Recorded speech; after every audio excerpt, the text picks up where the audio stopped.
નમસ્કાર વિદ્યાર્થી મિત્રો, ફરી એકવાર આપ સૌનું સ્વાગત છે અલ્ટ્રાવિઝન એકેડમી પાટડી દ્વારા સંચાલિત ઈ-લર્નિંગ પ્રોગ્રામમાં. કોરોના મહામારીને કારણે વિડિયો લેક્ચર્સ દ્વારા અભ્યાસનું જે સેશન આપણે શરૂ કર્યું છે એમાં ધોરણ 11 કોમર્સ અને 11 આર્ટ્સના વિદ્યાર્થીઓ માટે આજે ઇકોનોમિક્સ વિષયમાં ચેપ્ટર નંબર 8 નો ભાગ 3.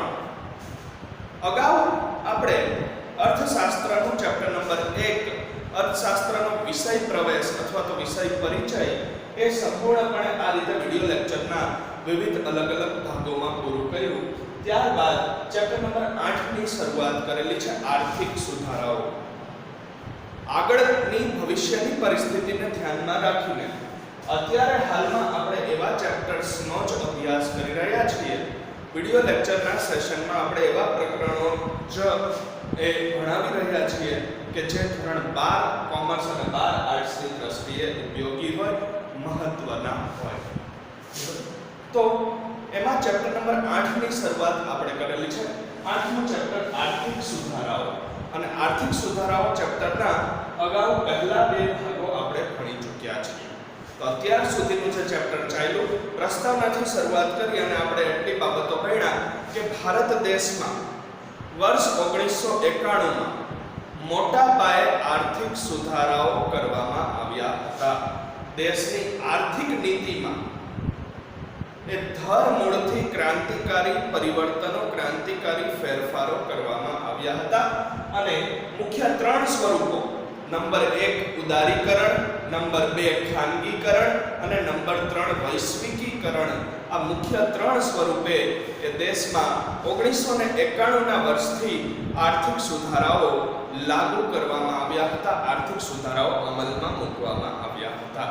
એ વખતે ડોક્ટર મનમોહન સિંહ કે જે આપણા ભૂતપૂર્વ વડાપ્રધાન ડોક્ટર મનમોહન સિંહ એ વખતે દેશના નાણામંત્રી પદે હતા અને ડોક્ટર મનમોહન સિંહને આ સુધારાઓ લાગુ કરવાનું શ્રેય જાય છે. આર્થિક સુધારાઓ લાગુ કરવામાં ડોક્ટર મનમોહન સિંહનો એ નોંધપાત્ર ફાળો રહેલો છે. અને જે તે સમયે વર્ષ 1991માં એ પીવી નરસિમ્હા રાવની સરકાર હતી.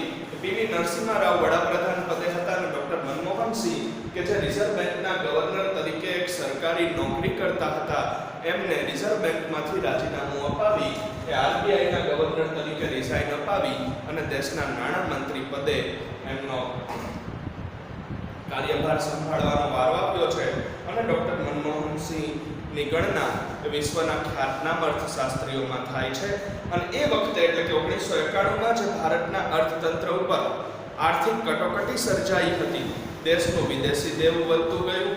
આ ઉપરાંત દેશમાં વિદેશી ચલણની એટલે કે વિદેશી ઊંડિયામણની તીવ્ર અછત સર્જાઈ, તીવ્ર તંગી ઊભી થઈ. એ વિદેશોમાંથી આયાત ભરપૂર પ્રમાણમાં, પુષ્કળ પ્રમાણમાં, મોટા પ્રમાણમાં આયાતો વધતી ગઈ અને એની સામે દેશમાંથી નિકાસો થઈ શકી નહીં. એને પરિણામે એ જો ટૂંક જ સમયમાં વિદેશોનું દેવું ન ચૂકવવામાં આવે તો ભારત રાષ્ટ્રની ગણના એ નાદાર દેશોમાં થાય તેમ હતી. એ ખોરંભે પડી ગયેલી, ખાડે ગયેલી સ્થિતિને ફરીથી પાટે ચડાવવા માટે એ ભારત દેશે વિશ્વ બેંક એટલે કે વર્લ્ડ બેંક પાસેથી અને ઇન્ટરનેશનલ મોનિટરી ફંડ IMF પાસેથી એ દેશનું ઉપલબ્ધ રહેલું સોનું ગીરવે મૂકી અને 1991માં એ લોન લેવાની જરૂરિયાત ઊભી થઈ. અને એ લોનની એક શરતના ભાગરૂપે એ લોન આપવા માટે IMF અને વિશ્વ બેંકે ભારત સરકાર સમક્ષ આકરી શરતો મૂકી. ઘણી બધી એ આકરી શરતો અને પ્રતિબંધો લાદ્યા કે જો એનું પાલન કરવામાં આવે તો જ ભારત સરકારને લોન મળી શકે એમ હતી. અને એ લોનની એક શરતના ભાગરૂપે 1991ના જુલાઈ મહિનાથી દેશમાં આર્થિક સુધારાઓનો પ્રારંભ થયો છે. દેશમાં આર્થિક સુધારાઓની શરૂઆત થઈ છે. હાલ આપણે જોઈ રહ્યા છીએ ભારત દેશનો આર્થિક વિકાસ અને આર્થિક વૃદ્ધિ જે સતત ઊંચા દરે વધતો રહ્યો છે, સતત ઊંચા દરે પ્રગતિ સાધતો રહ્યો છે.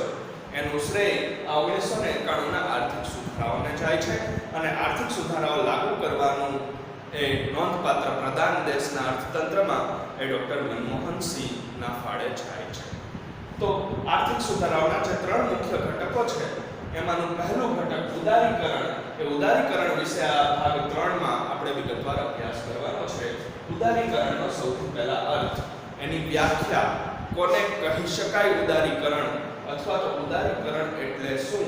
તો એની અંદર ઉદારીકરણ એટલે સરકારી અંકુશો, નિયમો અને નિયંત્રણોને ઓછા કરીને બજાર તંત્ર દ્વારા આર્થિક નિર્ણયો લેવાય તેવી વ્યવસ્થા ઊભી કરવી.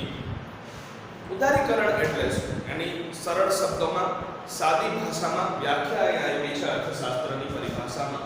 તો ઉદારીકરણ એટલે એવી વ્યવસ્થા, એવું માળખું રચવાની વાત છે, એવી વ્યવસ્થા ઊભી કરવાની વાત છે કે જેની અંદર સરકાર દ્વારા ઊભા કરવામાં આવેલા સરકારી અંકુશો, નિયમો અને નિયંત્રણો ક્રમશઃ ઘટતા જાય અને બજાર તંત્ર દ્વારા સ્વતંત્ર રીતે આર્થિક નિર્ણયો લેવાતા જાય.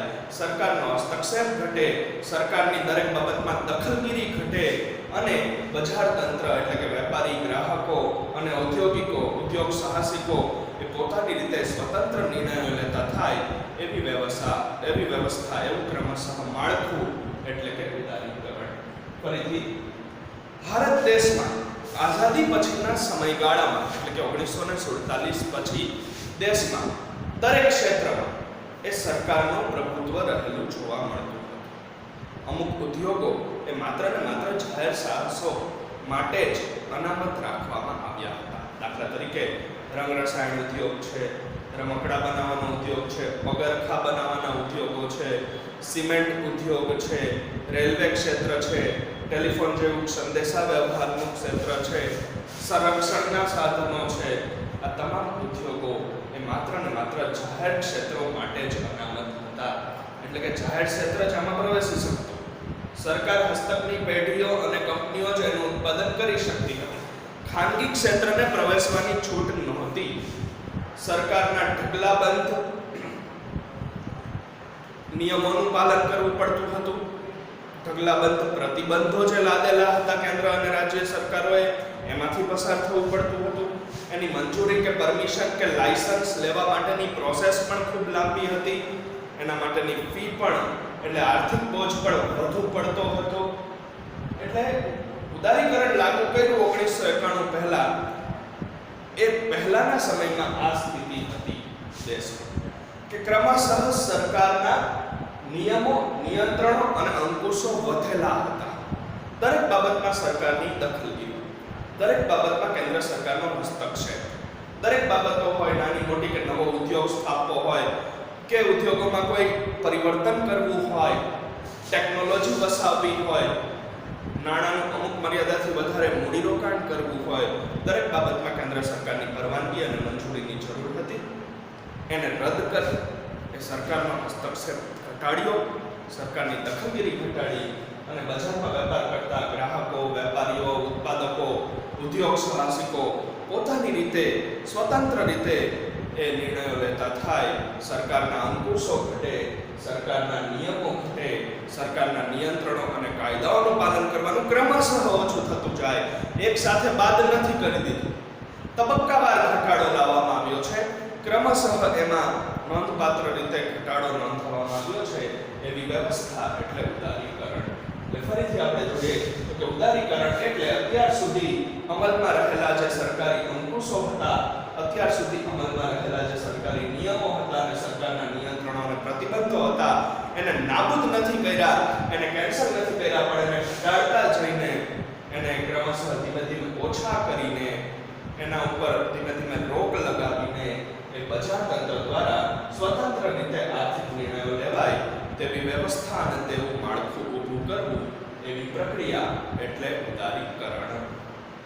બીજી વ્યાખ્યા જોઈએ ઉદારીકરણની તો કે બધા જ આર્થિક નિર્ણયો સરકાર લે તેના બદલે બજારમાંના ગ્રાહકો, ઉત્પાદકો, વેપારીઓ વગેરે પોતપોતાના નિર્ણયો લે તેને ઉદારીકરણ કહેવાય છે.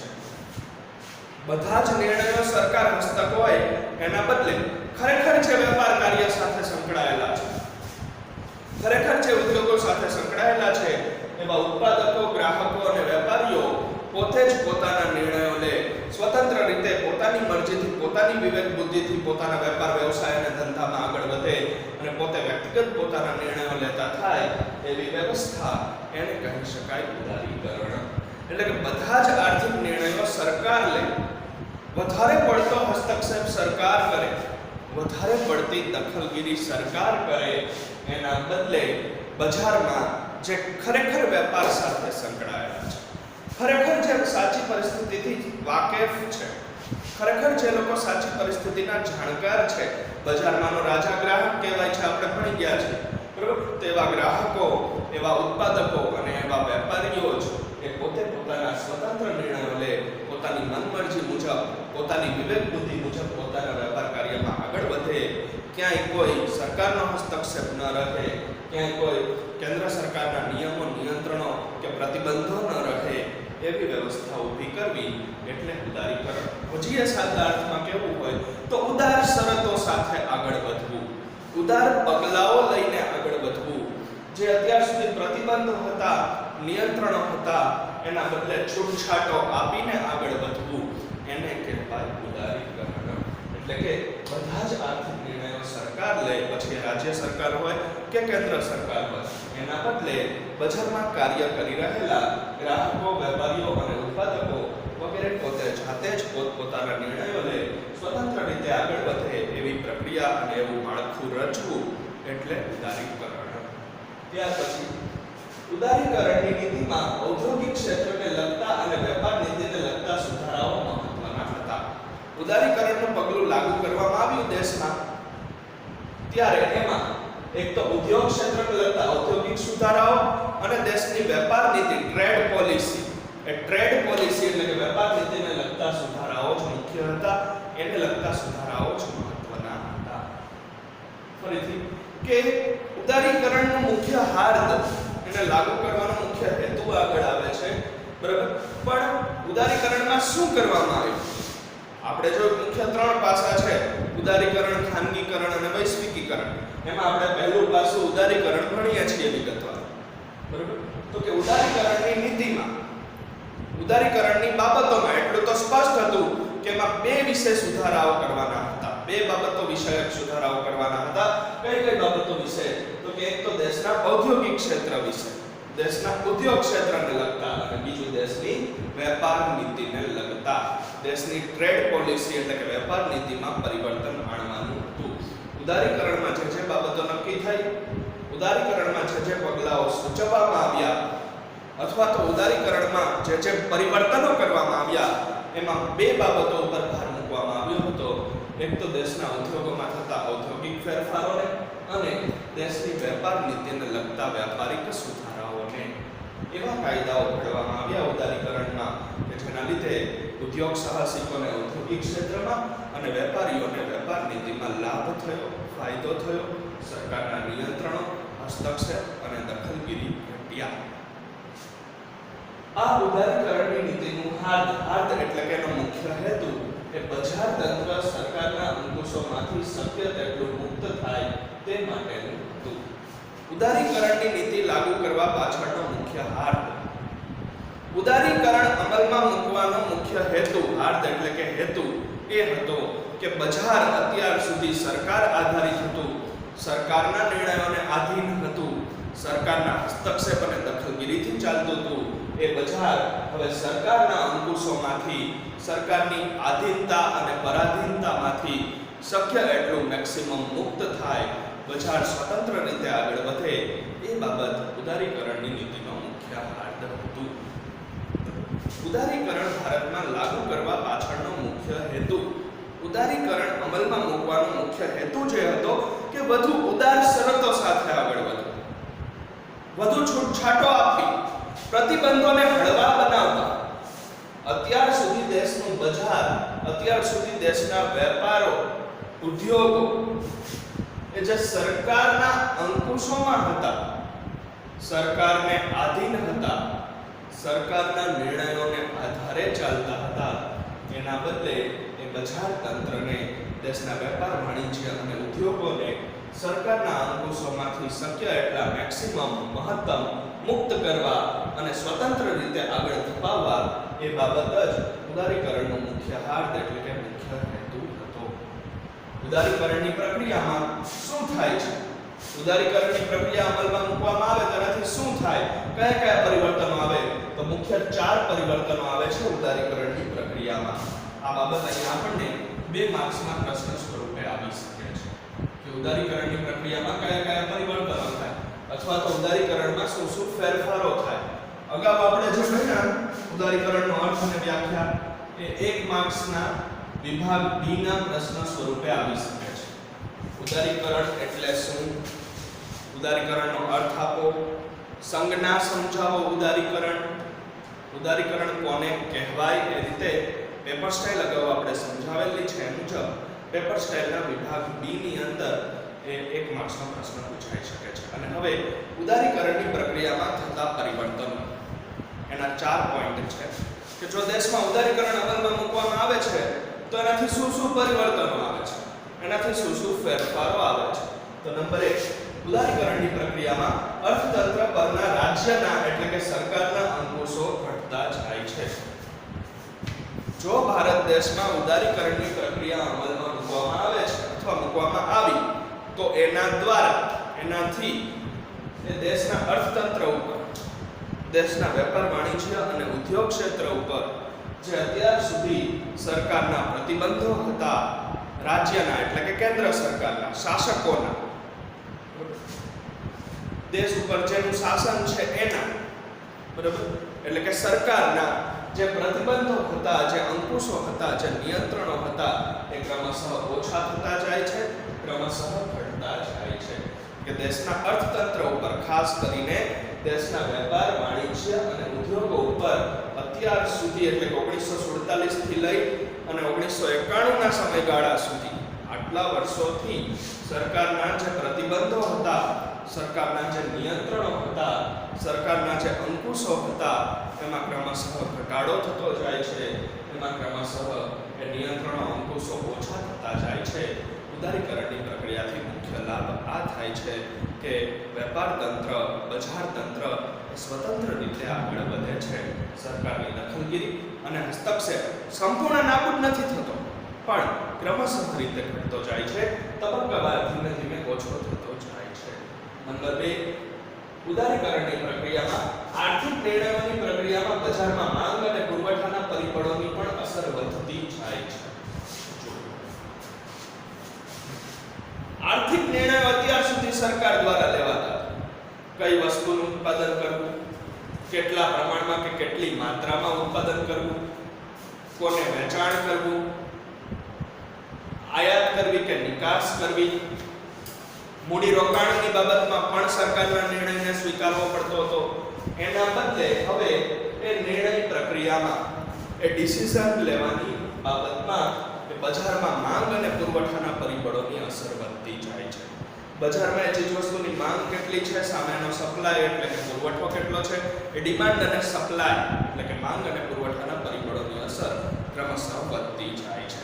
નિર્ણયો એના આધારે લેવાતા જાય છે, સરકારના આધારે નહીં, સરકારના હસ્તક્ષેપને લીધે નહીં.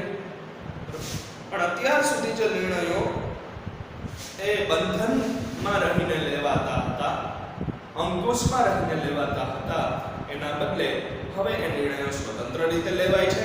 અને સ્વતંત્ર રીતે લેવાય છે એટલે એમાં એ બજારના માંગ અને પુરવઠા જેવા પરિબળોની પણ અસર થતી જોવા મળે છે. કે જે કંઈ આર્થિક નિર્ણયો લેવાના થાય છે એ નિર્ણય પ્રક્રિયામાં, એ ડિસિઝન મેકિંગ પ્રોસેસમાં એ બજારના 2 મુખ્ય ઘટકો, બજારના 2 મુખ્ય પરિબળો, ડિમાન્ડ અને સપ્લાય એટલે કે માંગ અને પુરવઠા જેવા પરિબળોની અસર પણ વધતી જાય છે. સરકારની અસર ઘટતી જાય છે, સામે માંગ અને પુરવઠા જેવા પરિબળોની અસર વધતી જાય છે. ત્રીજો જે ફેરફાર થાય છે ઉદારીકરણની પ્રક્રિયામાં, એ પોઈન્ટ નંબર 3 કે ઉદારીકરણની પ્રક્રિયામાં તબક્કાવાર જાહેર ક્ષેત્રોમાં ખાનગી ક્ષેત્રને પ્રવેશવા દેવામાં આવે છે. આ સૌથી મોટો ફેરફાર કે અત્યાર સુધી જે ઉદ્યોગો, જે ક્ષેત્રો એ જાહેર ક્ષેત્રો માટે અનામત હતા, એમાં ખાનગી ક્ષેત્રને પ્રવેશવાની છૂટ આપવામાં આવે છે, ખાનગી ક્ષેત્રને પ્રવેશવા દેવામાં આવે છે. ખાનગી ક્ષેત્ર ઉપર સંપૂર્ણ પ્રતિબંધ હતો. તાર ટપાલ વિભાગ છે એમાં ખાનગી કુરિયરોને પ્રવેશવાની છૂટ આપવામાં આવી. ટેલિફોન અને સંદેશાવ્યવહારનું ક્ષેત્ર છે, BSNL અને MTNL અસ્તિત્વમાં હતું, એના બદલે હવે વોડાફોન, આઇડિયા, એરટેલ, જીઓ જેવી ખાનગી કંપનીઓને પ્રવેશવાની છૂટ આપવામાં કે અત્યાર સુધી જે ક્ષેત્રો કે જે ઉદ્યોગો જાહેર ક્ષેત્ર માટે અનામત હતા કે જેમાં માત્ર સરકાર જ ભાગ લઈ શકે, રેલવે છે, રેલવેમાં પણ ખાનગીકરણને છૂટ આપી, વીમા ક્ષેત્ર છે ઇન્સ્યોરન્સનું, એમાં પણ ખાનગી ક્ષેત્રને છૂટ આપી અમુક શરતોને આધીન, બેન્કિંગ ક્ષેત્ર છે, નાણાકીય ક્ષેત્ર છે, એમાં પણ ખાનગી ક્ષેત્રને છૂટ આપી. કે અત્યાર સુધી જે ઉદ્યોગો કે જે ક્ષેત્રો સરકાર માટે રિઝર્વ હતા, સરકાર માટે અનામત હતા, એટલે કે જાહેર ક્ષેત્રની કંપનીઓ સરકાર જ એની સ્થાપના, સંચાલન અને માલિકી ધરાવી શકે એવું હતું, એના બદલે હવે એમાં ધીમે ધીમે તબક્કાવાર ક્રમશઃ અમુક શરતોને આધીન એ ખાનગી ક્ષેત્રને છૂટ આપવામાં આવી, ખાનગી ક્ષેત્રને એમાં પ્રવેશવા દેવામાં આવ્યું. એટલે સ્પર્ધાનું તત્વ ઉમેરાણું એમાં, કોમ્પિટિશન એટલે કે હરીફાઈનો જન્મ થયો અને ઉત્તરોત્તર ગ્રાહકોને ગુણવત્તાસભર સેવાઓ મળતી થઈ. એ ખાનગી ક્ષેત્ર અત્યાર સુધી જેમાં નહોતું પ્રવેશી શકતું, એમાં ખાનગી ક્ષેત્રને તબક્કાવાર, સંપૂર્ણપણે નહીં પણ ધીમે ધીમે તબક્કાવાર ક્રમશઃ એ પ્રવેશવા દેવાની છૂટછાટો આપવામાં આવી.